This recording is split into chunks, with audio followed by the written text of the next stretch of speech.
നിയമസഭയിലേക്ക് പോകാം. അതെ, അവിടെ കൂത്താട്ടുകുളത്ത് കഴിഞ്ഞ ദിവസമൊക്കെ നാടകീയ സംഭവങ്ങളാണ് കണ്ടത്. കൗൺസിലറെ തട്ടിക്കൊണ്ടുപോയി ആ പരാതിയൊക്കെ ഉണ്ടായിരുന്നു.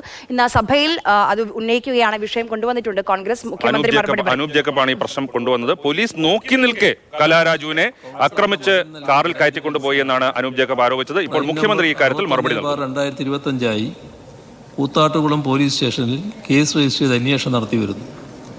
ഈ കേസുമായി ബന്ധപ്പെട്ട് 4 പേരെ അറസ്റ്റ് ചെയ്ത് നിയമ നടപടികൾ സ്വീകരിച്ചു വരുന്നു. കലാരാജു വീട്ടിലുണ്ടെന്ന് അറിഞ്ഞ് പോലീസ് സ്ഥലത്തെത്തുകയും തുടർന്ന് അവരെ കൂത്താട്ടുകുളം ഗവൺമെൻറ് ആശുപത്രിയിൽ എത്തിച്ച് ചികിത്സ നൽകുകയും ചെയ്തിട്ടുണ്ട്.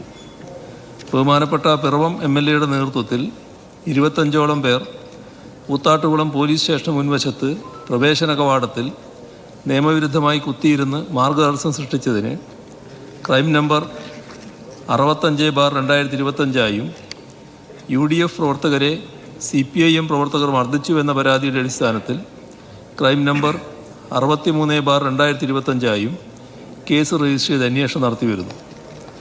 നഗരസഭാ ചെയർപേഴ്സണെ UDF പ്രവർത്തകർ ആക്രമിച്ച് പരിക്കേൽപ്പിച്ചുവെന്ന പരാതിയുടെ അടിസ്ഥാനത്തിൽ ക്രൈം നമ്പർ 64/2025 ഒരു കേസും ജാഥ നടത്തി മാർഗതടസ്സം സൃഷ്ടിച്ചതിന് ക്രൈം നമ്പർ 68/2025 മറ്റൊരു കേസും രജിസ്റ്റർ ചെയ്ത് അന്വേഷണം നടത്തി വരികയാണ്. സ്ഥലത്ത് സംഘർഷാവസ്ഥയോ മറ്റ് ക്രമസമാധാന പ്രശ്നങ്ങളോ നിലവിലില്ല.